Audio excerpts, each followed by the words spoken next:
L'une des pièces maîtresses de notre économie, l'industrie forestière, est particulièrement éprouvée depuis la dernière année. C'est évidemment une grande préoccupation. Je pense notamment au Témiscamingue qui l'a vécu très difficile dans la dernière année. Il y a des gestes à poser. En fait, les perdants, c'est nous autres, notre industrie qui est épuisée. Les acteurs du milieu réunis au congrès annuel de l'Association forestière ont pu échanger pour essayer de trouver des pistes de solutions aux problèmes actuels. On sait qu'il y a des choses qui ne sont pas optimales. Il manque d'efficacité dans le système.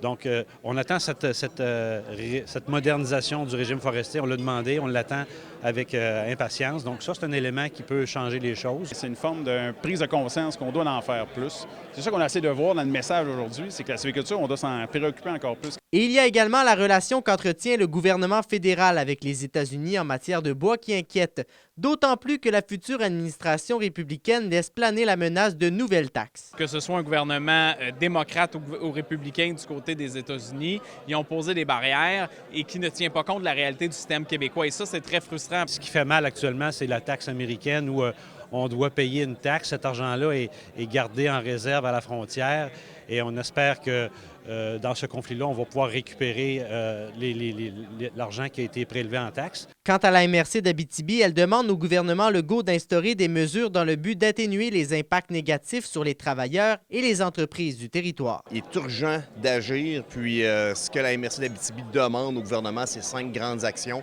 Là-dedans, entre autres, là, sans toutes les discuter, là, mais on veut revoir là, les programmes, on veut l'attribution du bois, on veut que ça soit plus simple, on veut pouvoir construire plus en bois, donc avoir des subventions. Rappelons que depuis le début de l'année, 3 usines du Témiscamingue ont dû fermer temporairement leurs portes. Plusieurs personnes se sont également retrouvées sans emploi.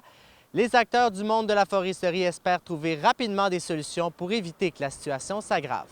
Alexis Dumont, RNC Nouvelles.